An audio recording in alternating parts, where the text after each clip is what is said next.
यता आएदेखि पछाडि चाहिँ अब हाम्रो अब त्यस्तो दुःखको दिन सुरु भएको भनौँ न। अब आयो दुःखको दिन कति भयो नि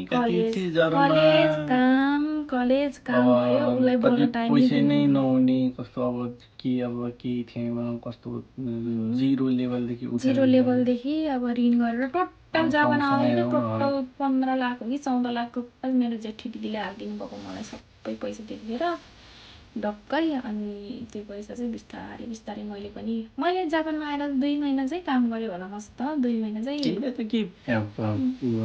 2-3 महिना चाहिँ 2टा काम हालेँ मैले 6 महिना जति लाग्यो होला सम्झिङ त्यो तिर्नलाई सबै तिर्दै 6 महिना जतिमा उसले चाहिँ टाकटुक दिदीको पैसा तिरेर अनि पछि ऋण पनि भएन। ऋण नभएपछि काम उसले नि गर्न भने घर परिवारबाट पनि काम गर्नैपर्छ, पैसा कमाए यहाँ खर्च पटा त्यस्तो स्थिति थिएन क्या। अनि गरेको नगरेको पढाइ फोकस गर्छु अनि पछिको लागि सोध्छु भनेर बसेँ म है। सुरुमा पढाइलाई फोकस गरेँ, जापानिज ल्याङ्ग्वेजलाई काम एउटा मात्रै गरेर बसेको त्यतिखेर। अनि ठ्याक्क कोरोना लाग्यो, कोरोनाको समय आयो कि त्यतिखेर 1920 कोरोना हो नि त। कोरोनाले काम पनि भएन मजाले अनि मैले काम पनि गरेन, उसले नि नगर भने ऋण पनि थिएन। जे गर तिम्रो मर्जी गर भने उसले नि त्यस्तो दुःख गर्नु पर्दैन जस्तो टाइपको कुरा गरेर मैले एउटा मात्रै काम, त्यो पनि 28 घन्टा पुरै गरेन मैले त्यतिखेर। जम्मा त्यतिखेर स्टुडियोमा मान्छेहरूले थाप्नेले 2-3 लाख थाप्थ्यो होला पार्ट टाइम गरेर। मैले चाहिँ एउटा मात्रै काम गर्दाखेरि लाइक 1 लाख पनि थापेन होला हो, धेरैमा 1,50,000 जति चाहिँ थापेँ होला त्यतिखेर। कलेज फी पनि उसले 2 चोटिसम्म चाहिँ मलाई त्यहीबाट हालिदिएको हो। कलेज फी पनि तिर्नु नपर्ने, ऋण पनि तिरिसके भएपछि मलाई त चिराक्स भयो नि त। अनि त्यहाँदेखि हो कि म पनि लाइक अलिकति मात्तिनु थालेको। अनि त्यस्तै भयो। अनि कुरा पनि कम हुँदै जाने, उसँग बोलचाल अनि धेरै छ त्यस्तो कुरा है। के गर्नु यतिखेर त्यो कुरा मलाई अलिकति सेयर गर्नु पनि मन लाग्छ। त्यो कुरा चाहिँ सबैभन्दा दुःखको कुरा हो। कस्तो परिस्थिति पार गरेर यहाँसम्म आएको भन्ने कुरा त धेरै लामो छ। अहिले सुरुमा चाहिँ कसरी भेटेको, के गरी लग परेको भन्ने कुरासम्म मात्रै मैले सुनाएँ। धेरै दुःखको कुरा छ। जापान आएर म्याक्सिमम अहिले पनि कति धेरै न्युजहरू आउँछ नि त, छोरी मान्छेहरू विदेश गएपछि बिग्रिने, यहाँ घरको बुढा छोड्यो, डिभोर्स भयो, अरू केटासँग लाग्यो, लिभिङ टुगेदर बस्यो भन्ने हुन्छ नि। म्याक्सिमम हुँदो रहेछ क्या। बुझ्नेले त बुझ्छन्, तर बुझेर एकदमै हुँदिन भन्दा पनि माहौलै त्यस्तो हुँदो रहेछ क्या विदेशमा चाहिँ भन्छु म चाहिँ। अब 1-2 वर्ष कलेजसँग पढ्दाखेरि त साथीहरूसँगै बसेँ म पनि। पछि साथीहरूसँग पनि छुट्टिएर अब एक्लै भए पछाडि चाहिँ कहाँ गरौँ के गरौँ, अब लोन्ली फिल हुने। विदेशको ठाउँमा आफन्त भन्ने कोही थिएन त्यतिखेर। अहिलेको दिदीहरू हुनुहुन्छ, बहिनीहरू पछिल्लो समयमा त आफन्तहरू पनि धेरै आउनुभयो। त्यतिखेर मलाई त हाम्रो आफन्त कोही नै थिएन क्या। अनि साथीहरू 2जना मिल्ने साथी पनि उता गयो, होक्काइदो छुट्टै ठाउँमा पढ्न गयो हो। अनि म एक्लो भएँ त्यतिखेर। अनि साथीहरू कोही काहीँ थिएन। अनि यताउति सहारा भन्दाखेरि अनि त्यस्तै कुरामा कहाँबाट अब त्यस्तै भयो भनौँ न। लगभग 1 वर्ष चाहिँ हाम्रो पुरै भएन कि बुढो।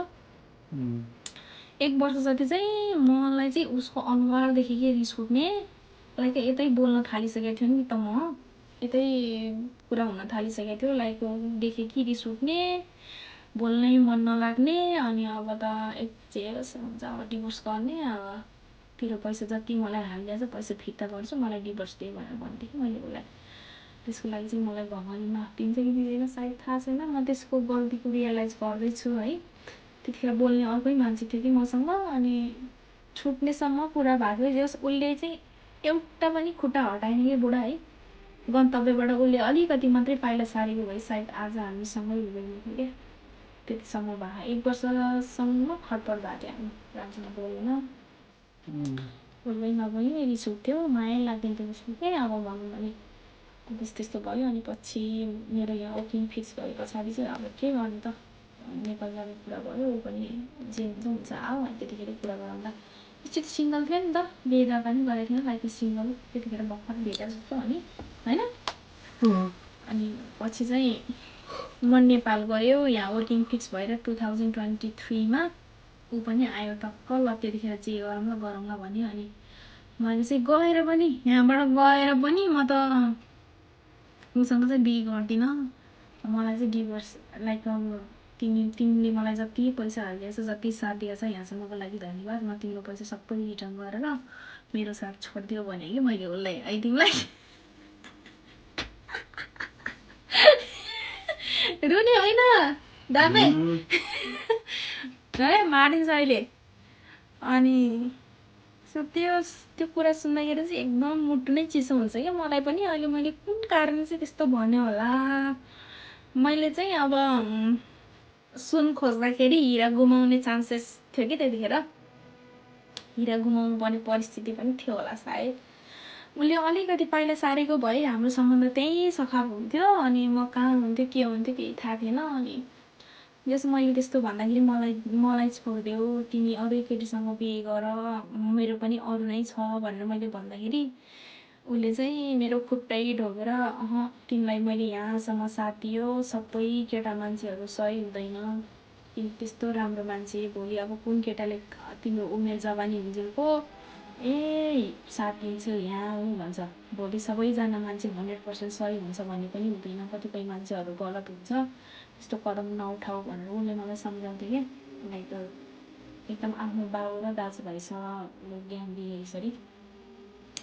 त्यसो भने उसले अब सबैजनाले साथ दिन्छ भन्ने हुन्न, नजाऊ तिमीलाई मान्छेले बिचल्ली पार्छ, म तिमीलाई जिन्दगीभर साथ दिन्छु, तिमी जोसँग जा अफेयर जोसँग गरे नि मलाई केही मतलब छैन, जस्तो मलाई छोडेर नजाऊ, म तिमीलाई जिन्दगीभर साथ दिन्छु, त्यो कुराहरू भुलेर अगाडि बढ्नुपर्छ भनेर उसले चाहिँ माफ दिएर मलाई मेरो साथ नछोडेको क्या उसले। अनि म चाहिँ त्यहाँदेखिदेखि चाहिँ त्यो दिन चाहिँ फिल भएको क्या। रातभरि सायद अँगालो मारेर रोएको क्या मैले, अब चाहिँ हामी छुटौँ भनेर। दामे क्या यस्तो भन्दाखेरि उसले चाहिँ हुँदैन, म तिमीलाई कुनै पनि हालतमा छोड्दिनँ, तिमीलाई तिम्रो जिन्दगी बिचल्ली भएको म हेर्न सक्दिनँ, भलै मैले तिमीलाई जिन्दगीभर सुखमा राखेर तिमीले चाहेको चिज पुर्याउन सक्दिनँ होला, तर पनि म तिमीलाई चाहिँ कुनै पनि हालतमा तिम्रो साथ छोडेर पछाडि हट्ने छैन, मबाट हुनुपर्ने सबै चिज तिम्रो लागि सबै छ भने उसले त्यस्तो भन्दाखेरि मारी अँगालो मारेर रातभरि रोएर स्वार्थकै लागि गरेको माया ला भने भइहाल्यो। मलाई चाहिँ तिम्रो त्यो राम्रो लाग्ने चाहिँ केही कुरा पनि अब नमाग्ने, मलाई यस्तो चिज चाहिन्छ, यो चाहिन्छ, त्यो चाहिन्छ, यस्तो चिजहरू चाहिँ मलाई राम्रो लाग्दैन। इभन मैले छोड्छु नै भन्दा पनि तिमीलाई सबै पैसा दिएरै छोड्छु भने हो नि त।